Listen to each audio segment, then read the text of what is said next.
If you're an HR professional who works hard to fill roles within your company, keep employees engaged, and build company culture, welcome to America Back to Work, where dreams only work if we do.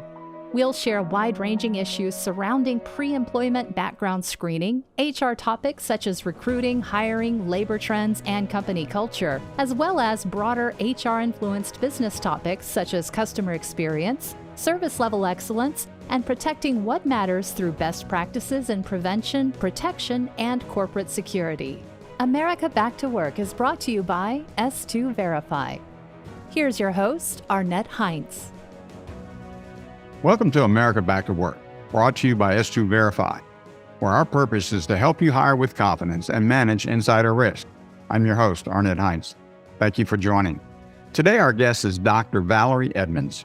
Valeria is a global HR leader, author, and coach with more than 30 years of experience working on strategic people initiatives.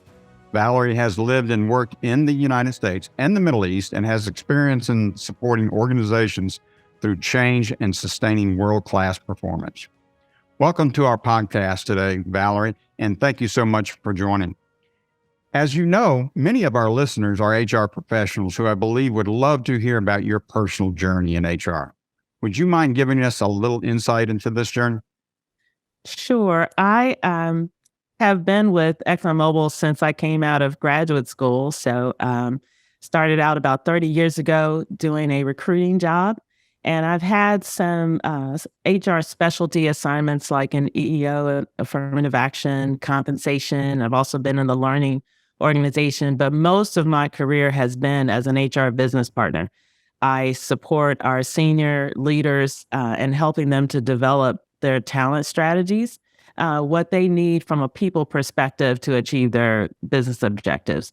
And so I've worked with several different parts of the business within ExxonMobil, including our upstream, downstream, chemicals, marketing organizations, as well as our corporate functions like finance and law. So broad, different types of businesses, all within the oil industry. And then also, as you mentioned, spent 7 years in Doha, Qatar, where I was on loan to the national oil company. And it was a great opportunity for me to take all of my HR experience and share some knowledge and expertise with them. They were in the midst of implementing a new cloud-based talent management system. So I helped with that. It was a big multi-million-dollar project. So I was on the project team helping to do HR process design, redesign, and also helped them to build a professional development team and process for building competencies within the population, the staff. Yeah, that's great. You know, and Doha is such a great city too. I'm sure you enjoyed your 7 years. I spent some time traveling in there in the last couple of years, and it's just a gorgeous, very modern city today. So we enjoyed it a lot. Great.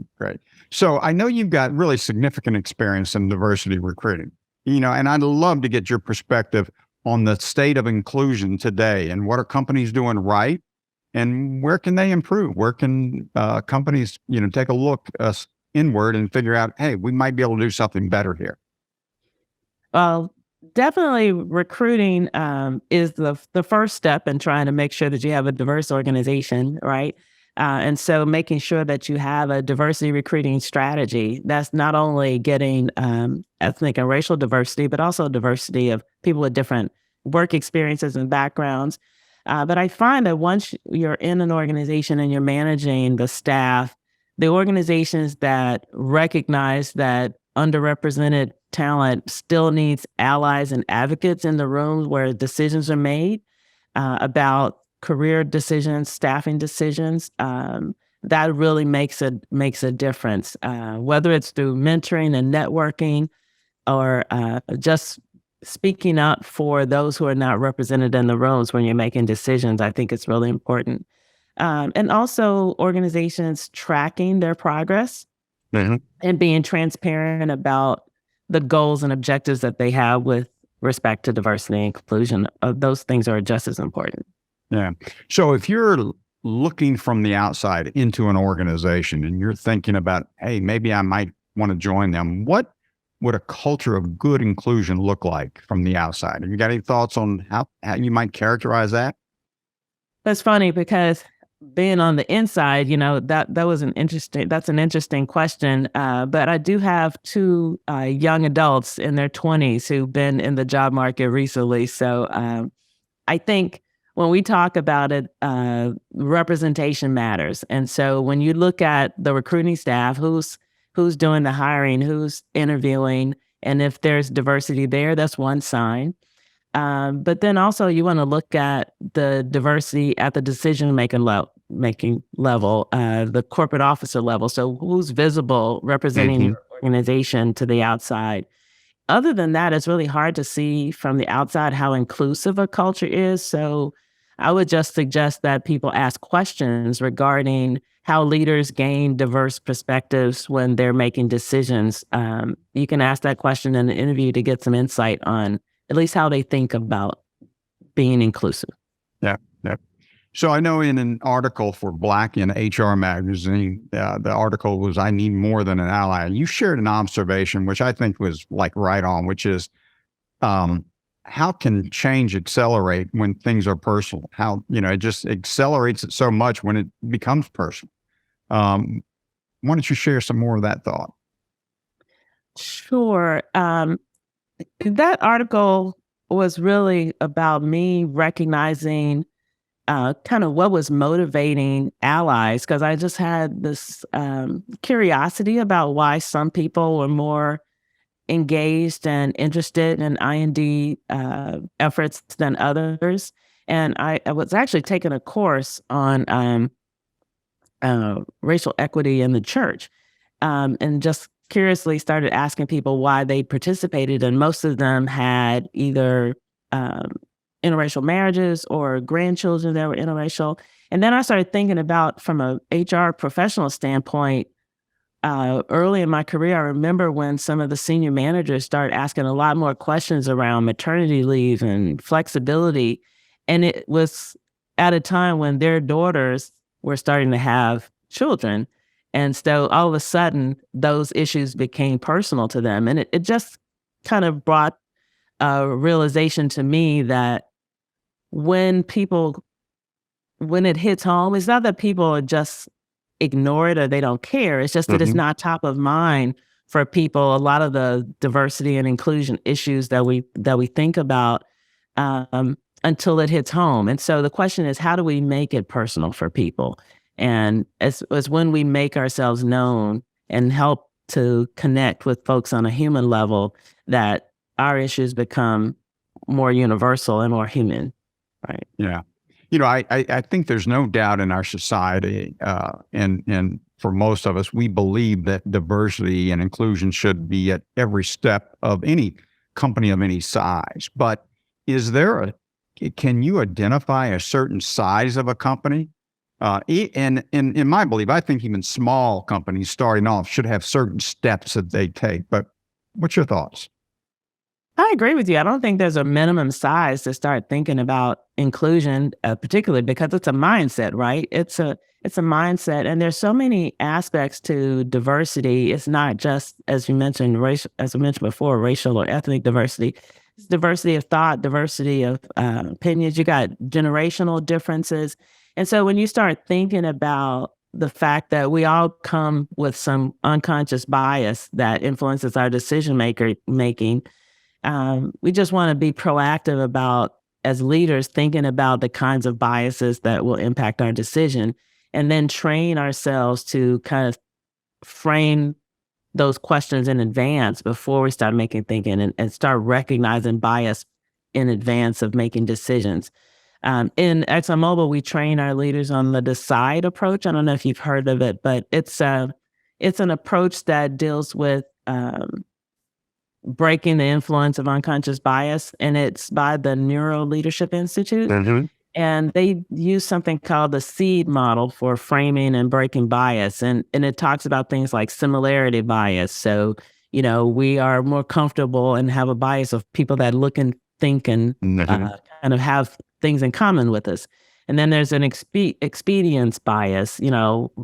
Sometimes we're just biased to making a decision quickly. So we don't want to take the time to get all the insights and information.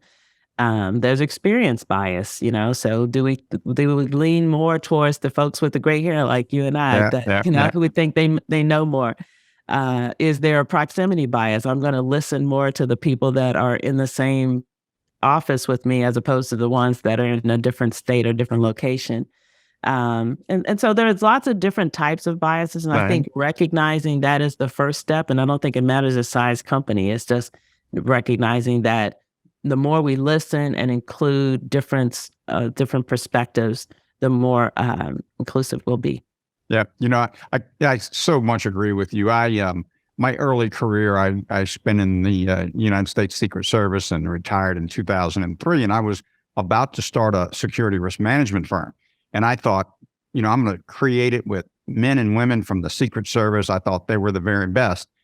And I still think they are. But I woke up one day going, you know what? That might not be diverse enough in experience. And I ended up asking a gentleman who is just renowned around the world as being one of the greatest, police leaders in our country. And the gentleman's name is Terry Hillard from Chicago. And it just added so much value having Terry's perspective and insights and opinion. Even though they were significantly different than mine, it really helped frame our business. So I couldn't agree with you more.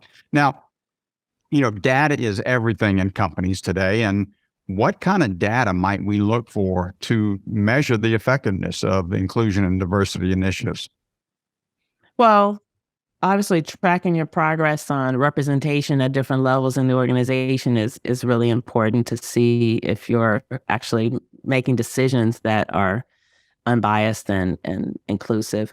But also, looking at participation in employee resource groups and allied programs. A lot of companies do pulse surveys to understand how the culture is affecting people and whether it's inclusive or achieving the objectives that you want from your culture. And performance ratings, particularly those of underrepresented groups, how are they faring in your systems? Their engagement metrics like absenteeism, and of course, their lag indicators like, attrition and retention of people. Right. Yeah. So I know you've got a really strong breadth of experience globally working with different cultures. So can you talk about the global context effects, the way you approach inclusion, recruitment, and retention, and the overall impact to HR? Well, I've worked in a global organization my whole career and had an opportunity to work with people in a lot of different countries with different backgrounds. And so you recognize that we have talented people all over the world. And as a business person, you want to make sure that you're taking advantage of all of your talent. I guess initially I was trained to think globally and act locally so that you can consider the legal and cultural context for your HR decisions. But certainly globalization has increased across all industries over the last 10, 15 years, and the competition for talent has also increased. So as an HR professional, I really have to think about the needs and priorities and motivations of people in different cultures. I can't apply a U.S. lens to staffing decisions that affect people in India or Eastern Europe. So I had to listen and ask questions to understand what's important to employees in different locations. And that whole mindset of asking questions and trying to understand the motivators, the drivers for retention and recruitment in different countries actually helps me in the U.S. too, because we still have generational differences in our workplace. So I learned by really staying in touch with the younger shorter service folks and what's happening on campus, getting insights from organizations that study trends on campus and things like that, what's going on in the marketplace. Any, as you work with leadership, at various levels of an organization, any recommendations that you can give us about, how to make sure leaders can strike an empathetic approach to issues like diversity and inclusion, and to make sure the leadership has the right mindset as they approach these really, really important decisions? For me, it comes down to the fact that people usually want to work around people they trust. Mhm. And so leaders put people in positions because they trust that they'll make decisions that are consistent with their objectives and priorities when they're not around, right? So they want to put people in positions that they trust their decision-making ability. And quite frankly, people can't trust people, well, they can, but they usually don't trust people that they don't like, and they don't like people that they don't know. And so the first step when you're dealing with a diverse workforce is really trying to know people, trying to get to know people. And that's where mentoring and allyship and advocacy comes in. How do you create situations where you get to know people? Because once we get to know each other, then, I know that you and I have a lot of things way more things in common than we have different. We all like vacations. And you start talking to people and you learn how they think, and you learn, what they are at their core, what their values are. And the more you get to know them, the more likely you are to like them and then trust them. So I think empathy starts with really getting to know people at the human level. Yeah. So, S2 Verify, we provide pre-employment background screening services, which is really a critical step in all of the HR process. But if I have a question for you now that we like to ask all of our guests, which is, if S2 Verify ran a background screening check on you today, would there be any surprises? Well, probably my time working at McDonald's or in a Christmas decoration factory wouldn't show up in a background check, but I don't think, but those are things that I did. I think it built character. Yeah, it absolutely does. It does. Well, Valerie, thank you so much for joining me today. I look forward to hearing more about what the great things you're doing at Exxon in the future. And, and for our audience, please tune in next week when we have author Shane Spraggs. He's the author of The Power of Remote. He's going to be joining us. And it goes without saying, let's get America back to work. So thank you for joining us today, Valerie. Thank you. I enjoyed it. If you want to stay abreast of HR, recruiting, and hiring trends, tips, and tools, make sure you subscribe to America Back to Work. If you enjoyed this episode, leave us a rating and a review.